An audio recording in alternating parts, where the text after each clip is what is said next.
What is going on, guys? Today's video is all about staying solid and how I cannot stay solid anymore. And I know I probably shouldn't say I can't stay solid. It's more of a getting tested to see if I can stay solid. And I know I've already made videos on this shit in the past, so I'm not gonna fucking rant, but I also have to take into account how everyone's own problems are enormous to them, which is a very hard concept to grasp sometimes, especially when you're in the moment. But if you just focus on like logic and like literally like, oh, like this is worse than so and so, like this isn't fair, like you're only just gonna ruin your own mental over time. So I have to just learn to let that type of shit go. But it's so easy to go there because logically it's true, but that's just not fair to everyone, obviously. And I've had some stories that have tested out my patience and my ability to stay solid. But nah, for real though, like everyone's problems are enormous to themselves, and you really got to realize that. Cause shit, I'm thinking of it from the perspective of like, yo, like all these niggas have the time, they have the opportunity to continue education, get a degree that is sets them up for a guaranteed job and shit like that. And I'm in a crossroads where I literally can't do that physically, financially, mentally, like it's all at zero. So just me trying to be a creative on YouTube, I guess, is my therapy session in a sense. And I guess I am keeping it solid in terms of, I can articulate myself, I can keep a conversation going. It's not like, I'm teetering with a fucking AK-47 in my hand and I'm deciding whether or not, I should just let it rip in an intersection down the street. But coming to terms with everyone having this opportunity and the way my life has unfolded as a 19-year-old in 2021, after everything we've all gone through and then what we've gone through individually, of course I want to sit here and just be like, that's not fair for, a 10-minute video. But that's obviously not fair to the viewer, so I'm not going to do that. But instead, shine some light on the situation by giving a story that humbled me, so maybe it'll humble you. Um, that's, where do I even fucking start? I was at work. I was working a 6 to 6. Now, if you don't know what a 6 to 6 is, a 6 to 6 is 6 p.m., so at night, till 6 a.m. So it's 12-hour shift, and I would work these on the weekend before I went to Orlando to visit family because it was my grandfather's birthday, crazy enough. And I was working these 12-hour shifts on the weekend, and I would work it Saturday and Sunday. So I would work 24 hours every single weekend, as well as 24 hours during the week, because I would work 8 hours Monday, Wednesday, and Friday, and then I would have Tuesday and Thursday off for school. But that's not really looking possible anymore. But that's besides the point. I was doing this 12 to 12. I was in the parking lot because they have a front desk or whatever, and at the front desk, you're supposed to stay in front of the computer screen because it's an assisted living home. So on this screen at the front desk, it would tell you which person on which floor was ringing their like essentially life alert system. And the first 5 floors were where the nurses worked. There were nurses that were assigned to the property for the first 5 floors, and then the last 5 floors, 6 to 5, or not 6 to 5, 6 to 10, my dumbass. It was for me. So essentially, if I saw like the 7th floor ringing their shit, I had to go into the elevator, go check out, knock, open it with the keys that I'm given, make sure that everything's okay. And luckily, that wasn't the case that night. And it usually never really is the case. And if the case is someone is in trouble, the nurses are usually handling it because that's where the people that really need assistance live, on the first 5 floors. So I'll usually take the pager or the little beeper that they have that also gives me alerts, and I'd put it on my waist, my belt, and I'd be able to roam the property. And at this property, from 7:30 to 11:30, because I get there at 6 p.m. Remember that. So from 7:30 p.m. to 11:30 p.m., another security officer comes in and he helps me as a rover, because from that point, I am at the front desk. But like once it gets towards like the morning time, like a.m. 12 ish, then I'm kind of just free to do whatever I want because no one's coming in. It's not like a contractor is gonna be like, hey, like I need to repair the entire roof at like 1 o'clock in the morning, so I'm good. And I remember I was at my car.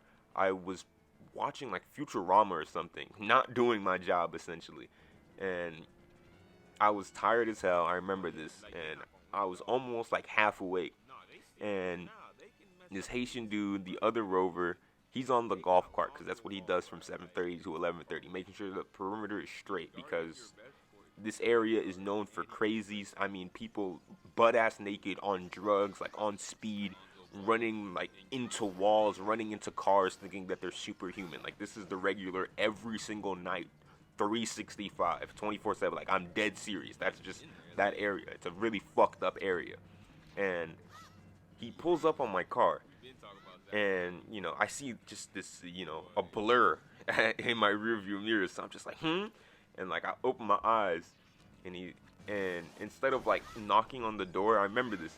He like hits me on the radio, but like he's right there, so I hear the radio click, and I'm like, what the fuck? Like it scared me because I thought it was like a supervisor. I'm like, fuck, bro. The one time that I like just need some sleep, like this nigga really is gonna catch me lacking. But thank God it was him. Cause it's just this chill old Haitian dude, We related in a lot of ways. We had some nice talks, and he's like, "Hey man, like I need you to come outside, man." And I'm like, "Alright, like I'm on the way." And so I pull up on his golf cart. He's like right there next to my car. He's right behind it, and I walk up and I'm like, "Yo, like what's up?" Like I'm giving him this concerned look, cause whenever someone needs my help, it has to be a serious matter. And he's like, hey man, like I see her passed out on the floor, and I don't know what to do, man. And I'm like, huh? And I'm like, what do you mean, like a resident? Like, what are you talking about? And he's like, I don't know, man. It's no good, man. It's not good. And I'm like, dog, like, is someone fucking dying? Like, what is happening? And I'm like, where? And he's like, come on, man. I show you. I'm like, yeah, show me. And I remember just like running back to my car, and like I grabbed like my phone or whatever. Like I grabbed some shit. I forgot what I left in there. Maybe some keys. Who the fuck knows? And I jump onto the back of this golf court. And I'm on this golf cart, and we're zooming through this parking lot. And the breeze is all on my face. It's dark as shit. I'm half awake, and I'm like leaning in this back seat.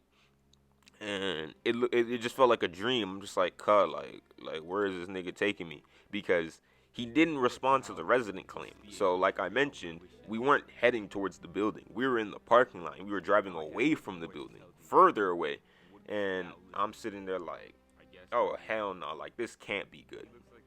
And we get to the corner of the entire parking lot, and I'm just looking at straight grass and bushes and a wall that separates us from a different plaza.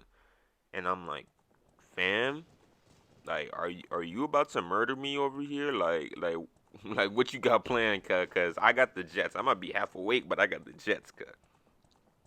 And he's like, you see over there in the bushes? I don't know, man. And I'm like, in the bushes? I look over. My eyes focus. It took a second, and you just see a person. But I already hinted that it was a woman. But to me, at that point, it was a person, and they were sprawled out in the bushes. You could see their items like essentially everywhere, their bag all torn up, their clothes all torn up. They just looked like an entire mess, passed out cold. And my first reaction was like, okay, maybe this person is just like strung out on drugs, right? Pull up with some flashlights because we have to investigate. That's just part of my job description. Not trying to be nosy. Pull up. You can see that it's a middle-aged woman, probably a mother, and she's just out cold, like sprawled on the floor. Then it goes from strung out on drugs, as my assumption, to did some motherfucker really come out here and rape a mother, or like, you know, this middle-aged woman, and dump her in our fucking parking lot. Like, that's when I got pissed. Like, that's when it was like, yeah, now I gotta get to the bottom of this, because if it is what I think it is, we're gonna have some really fucking big issues, because you motherfuckers around here are sick. And I remember flashing the light in her face, kind of moving her around, because the other security guard, he didn't want to do it. Grown ass nigga didn't want to touch her, be any part of it. And I'm like, dog, what the fuck? And so I was like, yo, we gotta call the cops. Like, we gotta call the police. They'll know what to do. They'll probably, you know, help her with the investigation and shit like that. So call up the police. I remember they were like using my location through my phone to figure out where the fuck we were and shit like that. And paramedics and I think 2 cop cars pull up. And we tell them, like, yeah, there's this lady, she's passed out over here, she's not waking up, we moved her, flashlights in her face, all that, she's just not responsive. I also told them that she was breathing, I checked her pulse. And so they pull up, and instead of, like, I don't even know, like, carefully examining her, like, I didn't know what to expect, like, the police and paramedics to do. But instead of what I expected them to do, they just slapped, like, just hit her, like, just hit her awake, like, yo, like, get the fuck up, like, right now, like, what the fuck is going on? Which I found very, very, like, fucked up in my mind, because I just didn't expect it. But she shot right up. Well, she didn't shoot right up, but she woke up, and then when she, like, focused on, like, who was in front of her, the paramedics and police, she shot right up, like, oh no, like, this is bad. And you could feel the tension, like, how scared she really was deep down. And I was like, yo, like, what the fuck is happening? And they're asking her a whole bunch of questions about, you know, where are you from, where are your family members, what are you doing out here, like, well, like, what happened? And she's just not responsive. Not in the sense that she doesn't understand what they're saying, or she's not saying any words at all. She was, you know, she was answering the questions, but in such a broad way and vague way that they didn't have anything to piece together. She was obviously withholding some sort of information as to why she was the way that she was. But what she did tell the police was that she wasn't strung out on drugs, that she was just drunk, and that she had been drinking for the past 3 days, which we could all believe. Like, that wasn't a lie. And we're sitting here like why? But she just didn't want to elaborate on that fact. And she just instantly went to just, like, helpless, like, help me, like take me somewhere or whatever, like help me. And they're just like, well, we have no place for you. You can't sleep here. The homeless shelters are all full. This is still COVID-19 pandemic. I'm not sure if the same rules apply to this day on November 7th, 2021. But at this particular moment, it's like October, September. They're like, oh, they're all full, and if you're not, like, cleared of, like, the whatchamacallit, the virus, Jesus Christ, you can't enter. And that was a big no-no. So they gave her an option to call, like, the 511 number, whatever the number is, in the morning, to try and set up a meeting. Like, you have to set up an interview with a homeless shelter to see if you're adequate enough to be in a homeless shelter, which really confused me, because, like, yo, if you're homeless, you're homeless. But I get they don't want, like, people with just random diseases and whatever other issues they have just walking in and causing harm to other homeless people that they're really trying to help. So, you know, my logical brain understood it, but my emotional side was like, yo, this is all types of fucked. And, you know, I'm not even that in tune with emotions like that. I'm a pretty monotone guy a lot of the time. But nonetheless, she continued to just be vague and not really want to give them any way to really help her. She was talking about how she worked in the plaza over, but her job, you know, we're thinking about firing her because she's been drunk for the past 3 days, which was a weird piece of information to give out, because it's like, what are we supposed to conclude or do with that information? Like, you're drinking, people are hinting to the fact that you're drinking, that you should stop for, you know, the greater good, and then you're just mentioning the fact that you continue to drink, and then now that you're just passed out here drunk, and that your job doesn't want you there. So it's like, bro. And that was really the options that they had to give her. It was like, go back to your job, we guess, or if you have any family, any single person that you know by name, have their phone number. She had a phone and a cell phone and everything, full battery, everything. Like, if you know a single person that is relatively nice enough to just take you in, they don't even have to pick you up. You can just sleep on their porch, anything. And she's just flat out, no, none of that. And I was like, dude, you're really like you're really teetering on like a little tightrope right now because there's nothing we can do. Like, if they can't help you, we certainly can't help you over here. Like, you have to get off the property type shit. Like, that's part of my job. Like, I have to enforce that rule. And eventually they just left because there was nothing they can do. They brought out a stretcher, I think, for a second, and then they realized how non-severe the situation was, or at least to them. And yeah, they left. They're like, "Oh, you guys have a good night. There's nothing we can really do." They gave her a number, and that was it. They left, and so it's just me, this old Haitian guy, this lady who just woke up from being passed out drunk, and a golf cart. And the conversation was started by me, between the three of us, because I was curious at that point because I didn't like the way she was acting around the police officers because she was obviously withholding some information, and it was the type of withholding where it was like, yeah, you need to say what's on your mind, or you're probably gonna be dead within a week. And like, that's just me being like 100% honest, like not me being like, oh, like, if you don't tell me right now, like no one ever gonna help you, and you're gonna be, the worst junkie on the street. You're gonna be nothing. You're gonna be absolutely shit. No one's gonna ever like you. Like, not some shit like that, but just some real shit. Like, it's a dangerous place that we're in. Like, she won't make it like a week, like dead ass. And I was keeping it 100 with her, and I just kept saying shit like your fam, like what if your family finds out that you died out here like this, like in a known bad part of town that is completely preventable, and you're just sitting here like, no, I'm drunk, no one wants to help me, or not, no one wants to help me, but nothing can be done. My job says that I'm too drunk, so I might get fired, and you're just willing to accept that as just a statement and then die with that statement. Like, it just made no sense. And so I was eating at her conscience a little bit. Some male manipulator type shit. I know the ladies love that nowadays. But nah, for real. I just kept telling her, like, egging at her conscience, like, please, just tell me. And so she finally entrusts me. And like it was an actual trust. It wasn't like I guilt tripped her or anything. Like, I'm being for real right now. She actually trusted me, and she was just like, my husband's been beating me. We're kind of fresh immigrants, fresh off the boat type shit. And he's been beating me. I don't want to tell my family. I don't want to tell my children. She's talking about how she has children. And she's just scared to go to anyone, and she doesn't know what to do.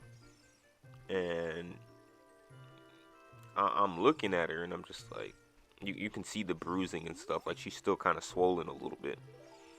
And I'm like, dude, like, why didn't you tell the police officers? And I was kind of trying to figure out maybe why she didn't tell him, because like, that was the golden opportunity, obviously. And so I'm like, hey, like, when did this happen? Because I was about to report that shit myself. Like, you got me fucked up. You got me all types of fucked up. And she's like, oh, it happened like months ago, or not months ago, but like weeks ago. Like, it happened quite a bit ago, to the point where you can't even call that in. Like, regardless of, how emotionally distraught you are, regardless of how everyone that sees it on you feels, like, when some shit like that happens, when you're getting domestically abused, domestic violence, you gotta report that right away. That's no fucking funny business. And you'll meet a lot of guys, and I know a lot of guys, like, where they see some shit like that, it really ticks them off. And like I just don't get it. Like it really ticks me and a lot of other guys off when we see a woman, you know, in like have you see the physical harm done to her just by like some guy that thinks he's fucking macho. Like that shit just pisses me off.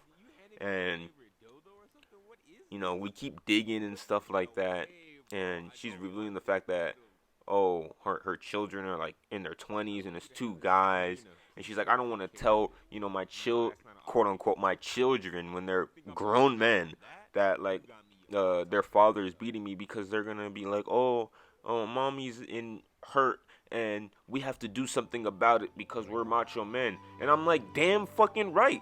Tell your fucking children. Like it made no sense to me why you wouldn't tell at least your children about what's happening with their biological father and you. Dying out here drunk, without your kids or your husband, even though he's an absolute piece of shit. Just like no one that truly knows you personally knows what's going on out here, and you're just willing to just throw it all away and just die drunk in a mess in a parking lot. Like easily any druggie can just walk up and take advantage of you. It was a really fucked up situation, and she's giving me this look oh, you gotta help me, like you're my last hope because you're like the last competent person that can articulate and get something done in my favor, because the old Haitian guy, he was a nice guy, and it's not like he's retarded. He's obviously a working man. He pays his bills and all that shit. Like he knows how to operate in society. It was just that he wasn't too keen on helping this woman anymore since she declined the police. Like he was pretty like straightforward with that. Like, oh, if she can't get help from the police, I'm not doing anything. I'm just telling her to get off the property. That's all my job is. But I'm like, nah. And I offered to take her to the bathroom. We went on the golf cart, we escorted her and all that stuff, and we let her use the pool bathroom, clean herself up. And I remember sitting at this pool, and she finally comes out. I was chopping it up with the Haitian guy, and she's like, I just want to thank you guys from like the bottom of my heart. Like you could see that she's like sobering up after looking at herself in the mirror and splashing water on her face. And she's like, you guys are like a godsend. Like you, like she's looking at me, she's pointing at me, she's like give me your hand, and she's like holding my hand. And like in these situations, I'm like, I'm not a cold blood killer or anything. Like I'm obviously being nice and I'm helping her, but I'm not nervous, I'm not shaking or anything like that. So she's just like holding my still ass hand, and I'm kind of looking at her like, yo, what are you about to do with my fucking hand? And she's just like, you are like a child of God. Like I don't know if you believe in God or blah blah blah, but the way that you carry yourself, the way that you talk to people, the way that you've helped me tonight, like the way that you've talked to me, like it seems that like you have no like hidden agenda, blah blah blah. Like you're just a child of God. And I'm like, yo, like I don't need this like hype up right now. Like this is a weird time to give me a hype up. Like you need help. Like. And it put everything in perspective for me. Like my life is shit, but she's just going through everything, and she's willing to throw it all away, just being drunk out here all day. And that shit is just fucked. And I can't put into words besides just saying just naked homeless drug addicts are out there, but it's just such a fucked up area, and to just see someone come to terms with life in that way was just a real humbling experience. But yeah, we sent her on her way. We escorted her back with the golf cart to the entrance of our building, and we let her on her way. And I remember just walking back to my car and rolling up a fucking I think it was a like a hemp wrap, like a honey hemp wrap joint, or really it's a blunt because considered like the way the paper is. But I just remember rolling up because it was just such a weird experience, and I obviously still remember. It wasn't like I was trying to blank it out of my memory, but it was just like, yo, like I gotta ponder on this. Like I need to stoner ponder on this shit. Like I don't fucking know. Like it was just such a weird ass experience, and it put everything in perspective for a while. And I was really like living through that story for a while. Like I would carry myself like, like, damn, like people are really going through it out here. And maybe I'll meet another person like her relatively soon. So let me stay on my shit because someone out there really might need my help, considering the fact that I'm apparently some sort of child of God. But yeah, I've talked for 25 minutes here. I hope you guys have enjoyed this long ass story time. It's my second long ass story time, and I really like these because it's a real ass story. You can tell it's a real ass story because of how long I've been going here, and if you're really a person of breaking down a story for its theme and the purpose of why things happen and shit like that, then I really do hope you guys have enjoyed. But not trying to be redundant here. Hope you guys have a fantastic day. Maybe remember to keep it shiesty, all those things. I'm really stuttering like a fucking bitch, but I'm out here. Peace. Caesar. Yo, what the? Wait a minute. When did the bridge? Listen to Mike, ready to fight. I did the time, so I got the runs. Yeah, fighting my ice. Yeah. I hope you enjoy it. Yeah. I'm trying to get employed with a better job.